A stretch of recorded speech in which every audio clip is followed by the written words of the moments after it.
روسیا دبیجه هزین وان دبویا کمزنا نفته لهرما ریون یا اوکراینای ویران کرد.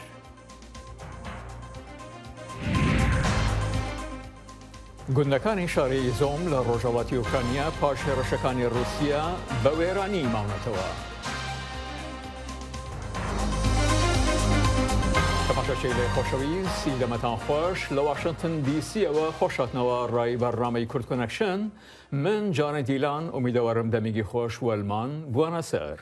سڵاو و ڕێزێ من ساڵح دەمی جەرجی بۆ بینەرن هێژا ئەم ژێ تورکیە دەست پێ بکەن. سەرۆکی تورکیە ڕەجەب طەیب ئەردوغان بانگا ئاگربەستێکی کرد لە ناوەڕا رووسیا و ئوکراینادا دێدەمەکێدا کۆ شاندن هەردوو ئالیان لێ تورکیە کۆم بوون. ئاخافتنین ئاشتیە سێشەمێ لە باژارێ ئیستانبولێ هاتن دارخستن.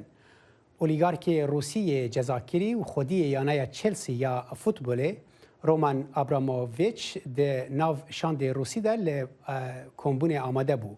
دا ئاخافتنە خۆیان ڤەکردنا کۆمبوونێدا ئەردوغان گوت پێشکەتنên di van axaftinan de dêrê li kombûna serokên her du welatan vekin. Erdogan got her du aliyan berpirsiyariyeke dîrokî heye ji bo rawestandina şer. Ji bo agahiyê bêhtir vê derbarê de û axaftinên li Stenbolê hadibin, mem botanî peyamnêrê me li Stenbolê bi riya Skype bi me re ye. Dem baş mem agahiyên dawî vê derbarê de derbarê axaftinan de çi ne? دمباش ساله از دخوازم پیشین بسا جبینا دنابرا شاندین اوکراینیا و روسیا بکم اف جبین بکاسی 4 ساعتا نوم کر و قدیا جهر دو آلیان داخویانی هاتن لیبریا جبین سروک ترکیه رجب طیب اردوان به هر دو شاندان را هفدیتنک پیک آنی و آخافتنک جیکر وی دا خفتنا خود دیار کرد که او جبر شر دنابرا روسیا و اوکراینیا ده پر خمگینه و وی دبردامی خفتنا خود جگود که چه همو جهان لسر و هفدیتنا لستانبوله که شاندین روسیا و ین اوکراینیا شویدن هاتمون استانبوله ای روز لطاقه بشکتاش لکشکا دولما باچه که پیسا سروک ترکیه رجب طیب اردوان لوره هفدیتنک به رکرن بریای اردوان وکر گواد من گفت آخافتنک کرد و خمگینی آخواه نبود زمان دبردامی آخافتنه ده وی گفت که ام دخوازن که جبو هر دو جهان جی جبو هر دو آلیان جی آشتیک ماینده وره چه کرن پشتی آخافتنن اردوان جبین دست پیکر و اف جبین جمدیاره گرتی پیکات لی چاون هم چاون مدیا ترکیه و هم چاون مدیا جهانی لسر وی جبینه بون جبین بقاطی 4 ساعتان دوم کر و داخویانی همجه آلی اوکراینیا و جالی روسیای و هات بله من یعنی مدیا ترکیه دوی درباره دا بحثا چه دیگه ام دزانن که ترکیه دخوازه و گلک ولات دیجی دخوازن یعنی ام بیشن همه سرانسری ولات دنیای دخوازن که افشار را واسه چیم کی سوی تنه باجا وی شری ددن چه تشتن ام بیشن که دناف دسته بر دست هنه که مدیا ترکیه بحثا وید که درباره نوبریا ترکیه دوان آخفتنان ده بله تبی ترکیه اندامه که ناتوی جی چه سزا لبرانبری روسیا نشان ندا زیاده تر وکنی پیچی لنوی دما و خواست که هر تیم دانستاندن بروسیا هم دانستاندن بروسیا هم دانستاندن به اوکراینیا را پیک آنی اف جوینا دنابرا روسیا و اوکراینیا ده جارا دویان لترکیه تیکرن به بردامی 5 هفته دنابرا روسیا و اوکراینیا ده شرکت دجوار دقامه تنه هفدیتنین رو برو جارا چاران لستانبول جارا چاره لستانبول تیکرن وکدن هفدیتنین دو هفدیتن لبلاروس یادنج ده آدار بریاد هفته لباجر آنتالیا دیسه ترکیه هات بو کرن بله من ببور از آخفتن تدبرم یعنی اردوغان گوته بو که رنگ پیشکتن دوان کمبونان در ری وکن جبو کمبونه که ناوینا سروکن هر دو ولاتان یه روسیا و اوکراینای ده دوی درباره ده چقدر گشبینی ترکیه هیا که اف رنگ اف یک دبا پیک وره بله پشتی جوین اف زیادتر خویا بو پشتی آخابتنین هر دو آلیان جبر کو جیگر وزیر درب روسیای آخوی و گود کو ام اپراسیون آنجه ایریشن خوین لسر باجار کیف و چرنی و بدن سکناندن اوکراینیا جه هیئت اوکراینیا جه داپیانی یک دو و گود کو ام دخوازم کو ترکیه جه دناو ده ولاتن وک آلمانیا فرانسا و إسرائيل ببن نيفيتشي وكا غارانتور بله خالت زلال بو مم بوتاني پمنيري مال اسطنبولي جالكس باس أصباش سرکوماری اوکراینیا ولادیمیر زلنسکی اولیگارکانی روسیه لنیوانیان بیلیونری روسی رومان ابراموویچ آشکارا کرد که حمایت بو اوکراینیا نردو و آمادن لیارمتی دانی ولاتک پاشار. زلنسکی وتی لالایان ابراموویچ و هندی کارفرمای تر نشانی هبو که دلین با یارمتی بدین با کاری بکن هندی که آماده بونا پاشار لسازانوی اوکراینیا یارمتی بدن دلین آمدن پاره بدن آمدن لگواسنوی کاروبارکان با اوکراینیا. استانداری ناوچه مایکولاویا لروژ سشما وتی هیرشکانی روسیا که بوماوی چندین هفته لجیر هیرشی سخت دایا ساختمانی حکومتی ناوچکا لشاری میلوویا که بندری که سرکیه و ایران کردووە.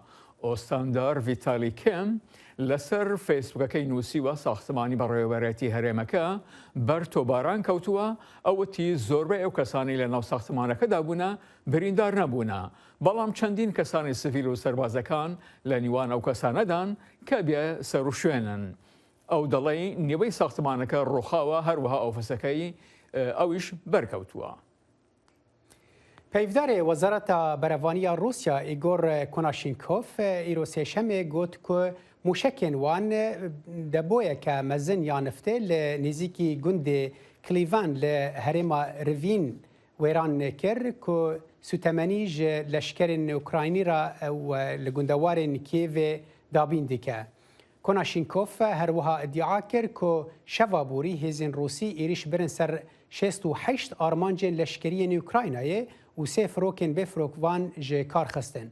وزارت روسی هنگرتین ویدیو بلاف کرن و گوت هلیکوپترین هزین عزمانی روسی MI-28N و MI-28UB عربین لشکری هزین اوکراینی ویران کرن. شەڕی ئوکرانیا بە شێوەیەکی زۆر چەقی بەستووە و هەردوولا کۆنتڕۆڵی شارەکان لە یەکتر دەکەنەوە.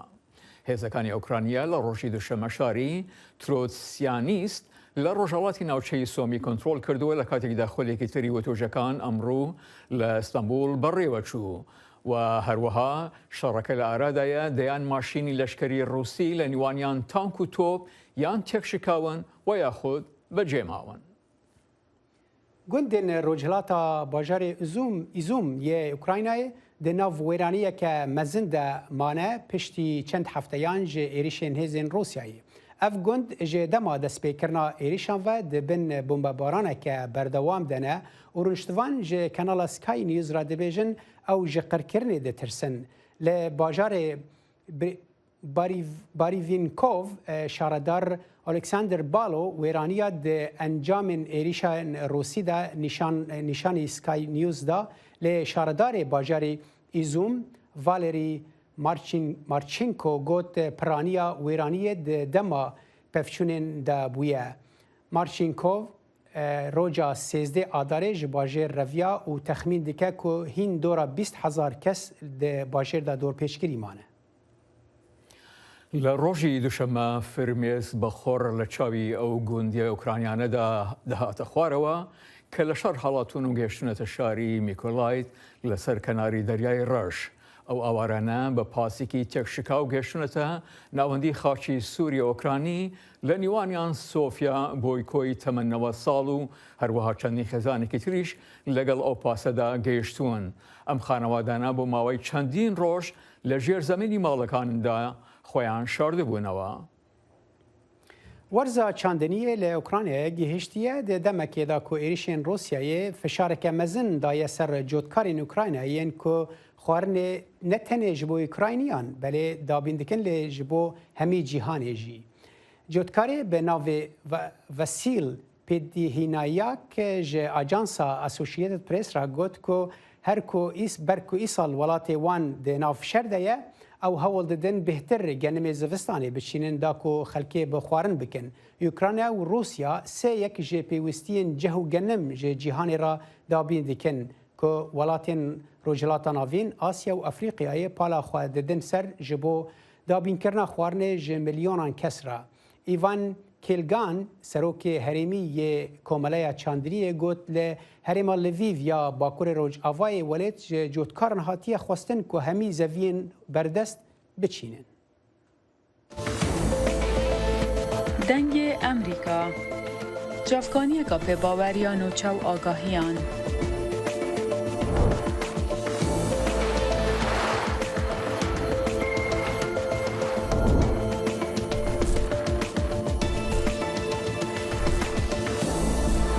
برای مالپر و پلاتفورم میدیا جواکیا دنگ امریکا بالا خوب دن پزانین و نوچه جیهانه.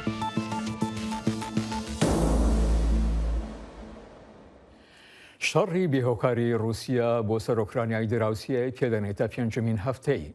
فەرتر لە 10 میلیۆن ئۆکرانی ئێستا لە ناودەرەوەی وڵات ئەوارە بوونە. تۆبارانی رووسیا لە سەرانسەری ئۆکرانیادا بەردەوامە. سەرڕای ڕاگەیاندنی کرەملن لە پلانەکانی جەنگی نوێ کە سەرنجیان خستۆتە سەر ناوچەی ڕۆژهەڵات. سەرۆک جو باید لە گەشتەکەیدا بۆ ئەوروپا دەڵێت ڤلادیمیر پوتین سەرۆکی رووسیا ناتوانێت لە دەسەڵاتدا بمێنێتەوە. بەڵام دواتر بەرپرسانی ئەمریکا ڕوونیان کردەوە کە واشنگتن بە دوای گۆڕانی ڕۆژێمدا نییە. لە دەریای ڕەشەوە لە باشووری ئۆکرانیا رووسیا موشکبارانی ئۆکرانیای کرد. رووسیا دەڵێ موشکەکان ژێرخانەکانی وەزارەتی بەرگری ئۆکرانیایان کردوتە ئامانج. لە شاری لڤیڤ هێزەکانی ئاگرکوژێنەوەی ئۆکرانیا خەریکی کوژانەوەی ئاگری موشکەکانی رووسیان. ڕۆژی دواتر خەڵکی بۆ گەڕان بە دوای ئارامیدا ڕویان کردە کڵێسای لڤیڤ. ئەم شارە هاوسنووری پۆڵەندایە. ئەو وڵاتەی بایدن ڕۆژی یەکشەمە تیایدا گوتارێکی پێشکەش کرد. ئۆکرانیا هەرگیز نابێتە سەرکەوتن بۆ رووسیا چونکە خەڵکی ئازاد ڕەتی دەکەنەوە لە جیهانێکی ناهۆمێدی و تاریکیدا بژین. ئایندەیەکی جیاوازمان دەبێت ئایندەیەکی گەشتر کە ڕێگی لە دیموکراسی و پرەنسیب و هیوا و ڕووناچی و شکۆمەندی ئازادی و هەلدا داکوتیوە. بۆ خاتری خوددا ئەم پیاوە ناکرێت لە دەسەڵاتدا بمێنێتەوە. گوتارەکەی سەرۆک بایدن لە دوڕۆژی گەشتێکی 4 ڕۆژە داهات بۆ ئەوروپا. لەوێ بایدن چاوی کەوت بە سەربازانی وڵاتەکەی و ئاوارەکانی ئۆکرانیا. کۆشکی سپی دواتر گوتی قسەکانی کۆتایی بایدن کە بەشێک نەبوون لە گوتارەکەی بەو واتایە نایەن ئەمریکا هەوڵی لادانی پوتین لە دەسەڵات بدات. هەر کاتێک بڵیت یان تەنانەت وەک بایدن پێشنیاری کرد کە سیاسەتەکە گۆڕینی ڕژێمە کێشەیەکی گەورە دروست دەکات. ئەم ئیدارەیە هەموو شتێکی کردووە کە لە توانایدایە بۆ ئەوەی شتەکان تەشەنە نەکەن. شتێکی زیاتر لە داواکردنی گۆڕینی ڕژێم نەماوەتەوە بۆ ئەوەی بارودۆخەکە ئاڵۆستر ببێت. ئەوانی دیکە دەڵێن کە دواڕستەی قسەکانی بایدن نابێت زۆر جەختی بکرێتە سەر. ئەمە نابێت ئەو گەشتانەیە بوو گرنگ و سەرکەوتووە بشارێتەوە کە بایدن بۆ ئەوروپا ئەنجامیدا. ئەو گەشتەی کە ئەمریکا بەڕاستی سەرکردایەتی کردووە وەک چۆن بە شێوەیەکی کاریگەرانە بە درێژایی ئەم هەوڵ و تێکۆشانە هەمووانی کۆ کردوتەوە. پاشان لە کۆتاییدا ئەم گوتارە ئاشکرایە لێدوانێکی زۆر بەهێز بوو.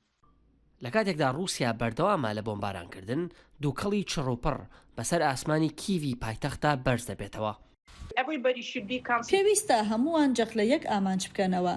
دڵنیابوون لەوەی کە ئوکرانیا خاوەنی توانایە و لە ڕووی داراییەوە جێگیرە تا بەرگری لە خۆی بکە هەتا دەگەین بە چارەسەرێکی سیاسی کە چۆن یەک پارچەی خاکی ئوکرانیا و ئاشتی بۆ دەوروبەری ئوروپا بگەڕێنینەوە. سەرۆکی ئۆکرانیا ڤۆلۆدیمیر زێلەنسکی لە گوتارێکدا داوای تانکی زیاتر ئۆتۆمبیلی سەربازی زیاتر و فڕۆکەی جەنگی زیاتر ئەکات. داگیرکاری رووسیای بەراورد کردووە بە شەڕی نازیەکانی ئەوروپا نزیکەی 80 ساڵ پێش ئێستا. دەڵێت کەس لێیان خۆش نابێت. بۆ ئارەش ئارەبەسادی نامە عەبدوڵڵا دەنگی ئەمریکا. جدما دەستپێکردنا ێریشên رووسیا لە دژی ئوکراینایê di dawiya Şubatê de bi milyonên Ukranî ji welatê xwereviyan û daxwaza penaberiyê li welatên din kir. Di nav de jî Polanda ku hejmarek mezin vehewand. Herçendî derbasbûna Ukrayniyan berdewam e lê amarên UNHCR nîşan didin ku ew derbasbûn kêm bûye.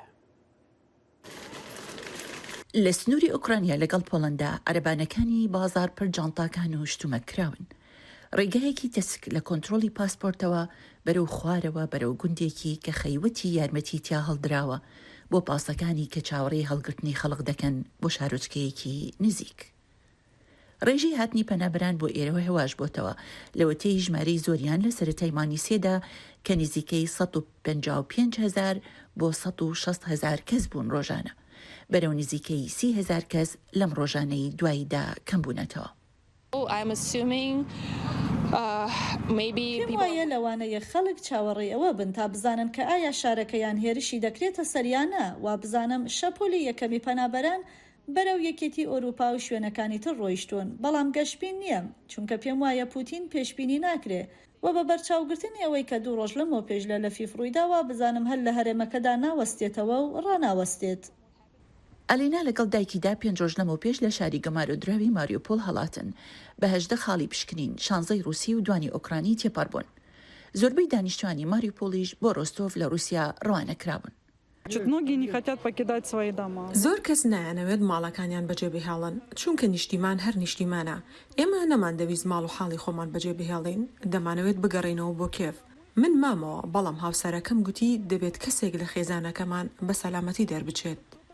نیوترین ژمارەی UNHCR ڕێکخراوی پەنابەرانی نەتەوەیە گرتوەکان وادەری دەخات کە ژمارەی پەڕینەوەی ئۆکرانیەکان لە دەواازە سنووریەکانەوە تا ڕادەیەکی زۆر لەم دواییدا دابەزیوە. لە یەکەم ڕۆژەکانی جەنگدا خەڵکێکی زۆر هەڵهاتن لە 4 ڕۆژی یەکەمدا منداڵەکانمان دەرباز کرد و ئیستا منیش دەڕۆم چونکە ڕەوشەکە باشتر نابێ بێگومان باشتر نابێ. پێمان خۆشە لەو باوەڕەدا بین کە باشتر دەبێ بەڵام بەداخەوە دەبێ خۆمان قوتار بکەین.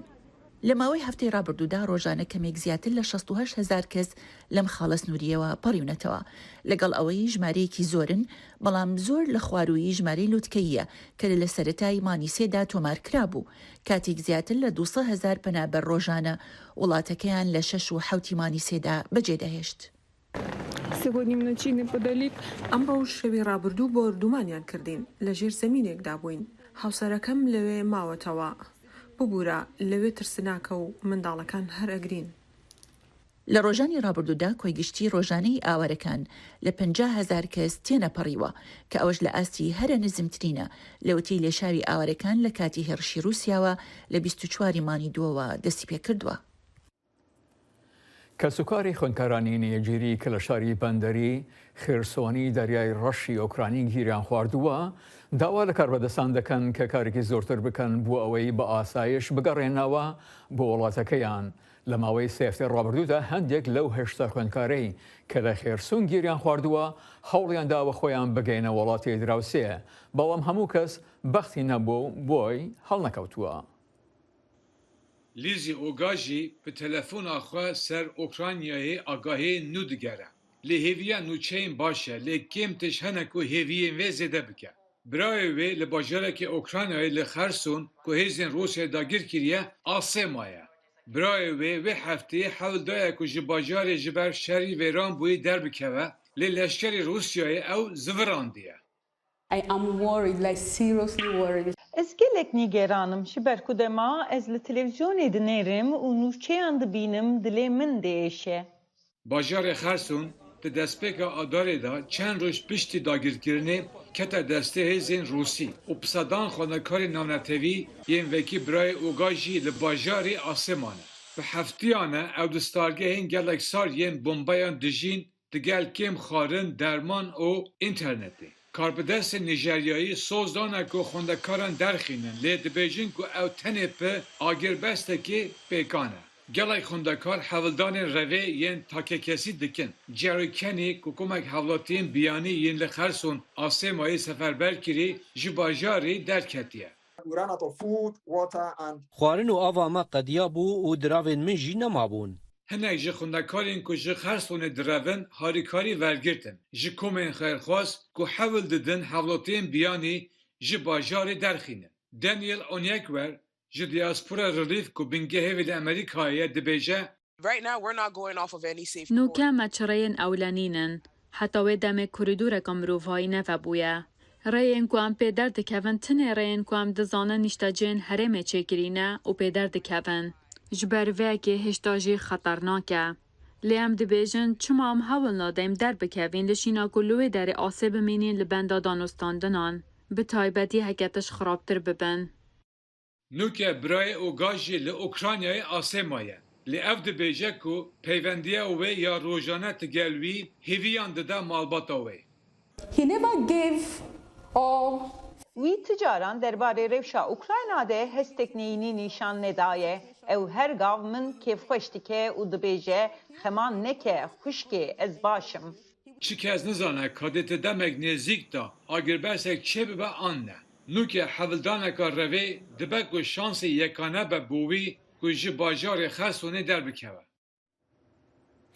Di demekê de ku nekokî û berpirsgirêk li dor hilbijartinên serokekî nû ji Iraqê re hîn berdewamin, welatî û çavdêrên siyasî reaksiyonên ciyawaz li dor wan nekokiyên siyasî di navbera aliyên Kurdî de derdibirin. Peyamnêrê me li Hewlêra paytexta Herêma Kurdistanê ev raport amade kiriye. ململانێ و ناکۆکی نێوان پارت و لایەنە سیاسیەکانی هەرێمی کوردستان لە بەغدا لەسەر پۆستی سەرۆک کۆماری داهاتووی عێراق و ڕێکنەکەوتنیان وای کردووە کە خەڵکی لەناو بازاڕ و شەقام و شوێنە گشتیەکان بەردەوام چاودێری ئەو دۆخە سیاسیە بکەن و خوێندنەوە و بۆچۆنی خۆیان لەو ڕواوە بخەنە ڕۆ.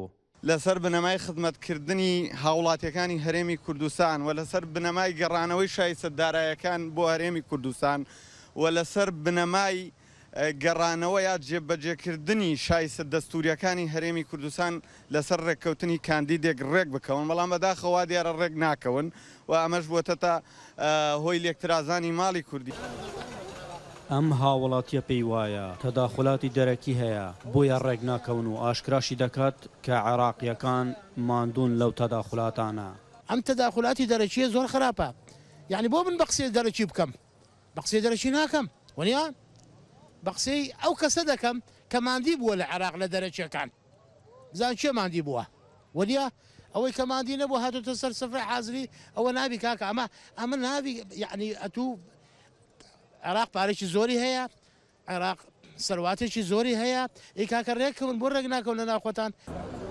چاودێرانی سیاسی پێیان وایە کورد کێشە و پرسی گرنگتر لە پۆستی سەر و کۆماری عێراقی هەیە و تا ئێستا چارەسەر نەکراون. ئێمە کێشەی ناسنامەمان هەیە کێشەی زمانمان هەیە کێشەی خاکمان هەیە ئێمە کێشەی سەر و کۆمارمان هەیە سەر و کۆمار هەر کەسێک بێتن ئاسایی بە ئێمە گرنگەوەیە چێ لە عێراقدا حکم دەکات حکمی عێراق چۆنە بەرامبەر ئێمە کورد ئێمە داواکاریەکانی ئێمە چۆن جێبەجێ دەکەن. بەشێک لەم خەڵکەش پێی وابوو کە ڕێک نەکەوتنی لایەنە سیاسیەکانی هەرێم لەسەر پرسە ئاڵۆزەکانی نێوان خۆیان وا دەکات کە کێشەی کار و کاسبی و مۆچەیان هەبێت. ئەگەر ئەوان ڕۆژێک زووتر ڕێکەون لە بۆ ئەمە باشترێت چکە ئەگەر ئەوان ڕێک نەکەون یەکێک لەوانەی کە زەرر بەمە دەگەیتنەوە دواکەوتنی مووسێ تاوان ئەگەر مووسش دواکەوێتن بازار کەم دەبتەوە ئیشکار کەم دەبتەوە. بڕیار وایە ڕۆژی چوارشەممە پەرلەمانی عێراق لەسەر پۆستی سەرۆک کۆماری داهاتووی عێراق کۆ ببێتەوە و هەڵبژاردن بۆ ئەو پۆستە بکرێت.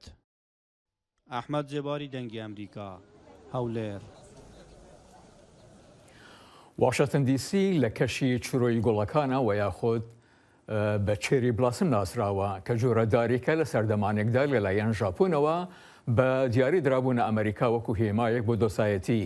ئەمڕۆ واشنگتن زۆر ساردەوە بەم سەرمایە هاوکارمان ئاسۆ جەوار لەگەڵ بەریڤان یوسفی لە ناوچەی چێری بلاسمەوە لەگەڵماندان.